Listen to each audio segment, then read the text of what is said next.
Zadé Djedje, président d'un groupement politique de l'opposition, Alliance des Ivoiriens pour la démocratie, qui regroupe 13 partis politiques. Alors vous organisez une table ronde.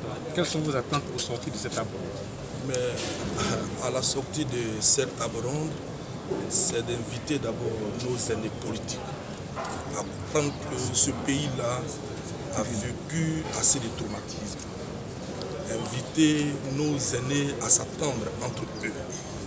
Inviter nos aînés à comprendre que la manipulation, l'instrumentalisation sur la scène politique dans notre pays doit prendre fin. Il faut surtout penser comment créer beaucoup d'emplois pour les jeunes. Parce qu'un jeune occupé est une sémence pour la paix.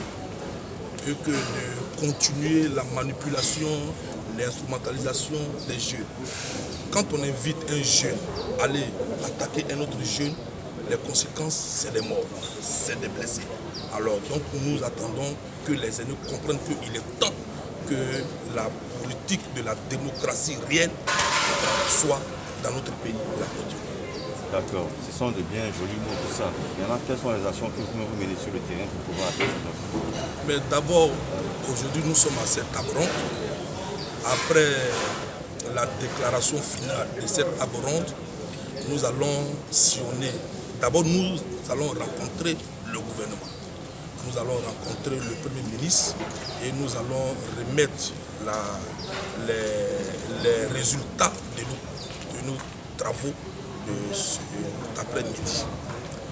Et nous allons sillonner la Côte d'Ivoire afin d'inviter les jeunes de notre pays à ne plus se laisser manipuler par des hommes politiques.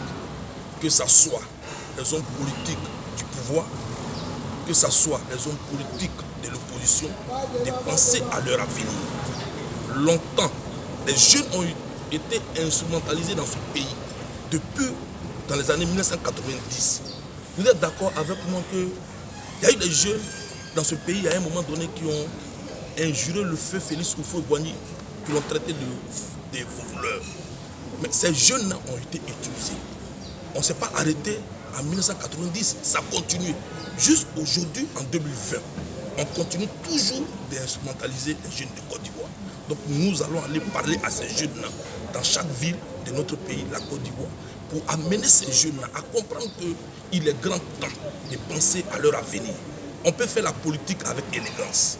On peut faire la politique autrement parce que après la politique, il y a la vie. On ne peut pas accepter que des aînés continuent d'utiliser des jeunes pendant que leurs enfants sont en Europe. Certains sont dans des grandes écoles en Europe et les enfants de pauvres sont utilisés. Nous allons éveiller la conscience des jeunes pour qu'aucun aîné politique ne lance, soit certains appellent ça désobéissance civile, c'est tout à fait normal pour eux parce qu'ils se disent que la Constitution permet cela. Mais nous allons aussi inviter ces jeunes-là à penser à leur avenir, que toujours d'être dans la rue et après les conséquences, certains ne sont plus de ce monde et certains portent encore ici.